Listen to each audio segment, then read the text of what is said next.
I'm Jordan Carlson, and I farm with my dad in the Arnold, Gothenburg, Callaway area.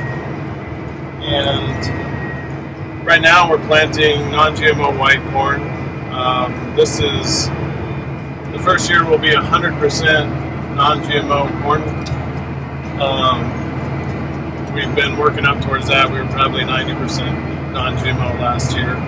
Also growing soybeans, some popcorn. Cover crop on pretty much every acre if we can get it done. We're also interrow cropping in the corn, so we'll grow multi-species cover crop at B2 to B4 in corn. That's pretty much sums it up. There's also, I guess there's oats and grow some rye. Do some different things with that. That's what we're growing. Hi, I'm Josh France. I'm a sixth-generation farmer. We farm east and south of Gothenburg. We have a Frito-Lay facility in town, and so we grow a lot of corn, food-grade corn for them, and then some soybeans, and so whatever isn't hauled to Frito, we find another home for, but it doesn't hurt to be food grade. Justin Strasburg, Crop Tech Solutions. I am a sales manager. I guess we, as a company, help farmers with efficiencies, manage their data, kind of their full-on farm geek squad, if you will. I guess in the fall, we start with having our producers pull soil samples. Most of our producers are pulling grids every year on a 2.5 acre base usually. We run those, and then we compare that data from yield history, and we're coming up with predictive management points. What we're doing with those is taking all the data from the farmers, from like farmers in the region, and we are predicting what their yield should be. Last year we were around 90% accurate. 2018 was a great year. We saw the trends follow what we wanted. Last year was not a good year, being 2019, and the trend still followed. So on average, we were about a 14 bushel above the rest of the region. I guess what we're trying to do is not necessarily hit the home runs. We're trying to get everyone on base, bring the bottoms up. The home runs will happen when they happen. I guess 2018 proved that. Everyone was going for a 240, 250 yield goal, and there was 280, 300 all over the place. So we're just taking the data and making it work for the farmers to make them more efficient, to make their ROIs work, to try and make farming work in the economy environment we're in now, I guess. I'm just excited to get in the field finally. It's been a challenge to get everything ready to go. This is our first year to run compost extract. So the goal with that would be to inoculate biology.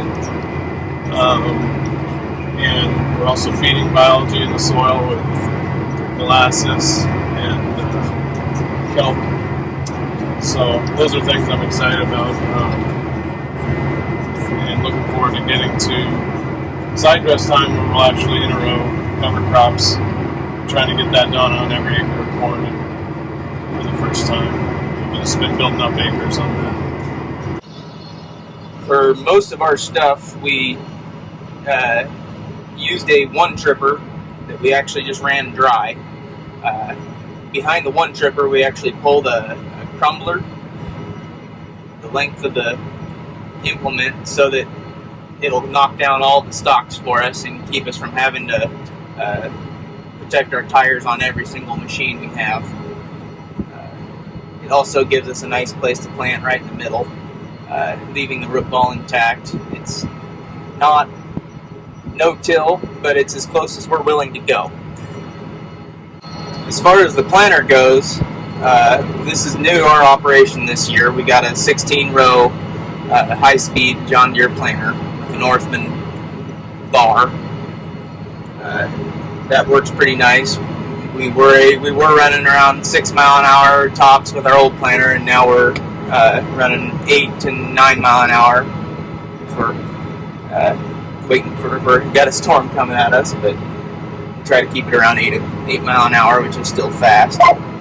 Today is April 28th, and we've got less than 24 hours of planting to do as far as corn goes before we get to switch over to beans. And I think before our previous time to beat was May 1st. So we were worried this was going to be slower than our 24 row standard speed planter, but being that we're spreading 4 guys over one machine, it makes it easy to keep it running 24 hours a day, and we're pretty pleased with how quick we're getting things done and how well it's working. I guess one thing we've been trying the last several years is trying to see what populations for seeding are actually efficient. We've been doing some trials the last couple years, kind of going against the industry standard of the 33 to 36,000. I guess just questioning everything, and we've become a lot more efficient with our seeding, dropping populations a lot, basically going after plant health instead of populations, and we've seen a pretty incredible response to it. With that, the trends of most of our producers have been to lower populations, and we're getting just as good or better yields out of it.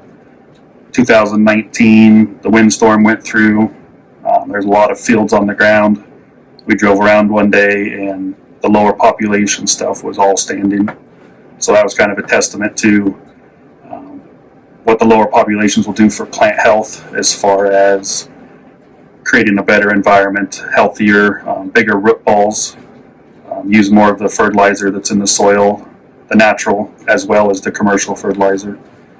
Just create an overall healthier environment for the crop to grow. So that's probably the biggest trend we've seen lately is lowering populations. And with that, every 1,000 seeds you go down, it's $3 an acre. So even if you're only dropping 2,000 or 3,000 seeds an acre, you're talking $6-9 an acre. That's huge this year, the economy being what it is.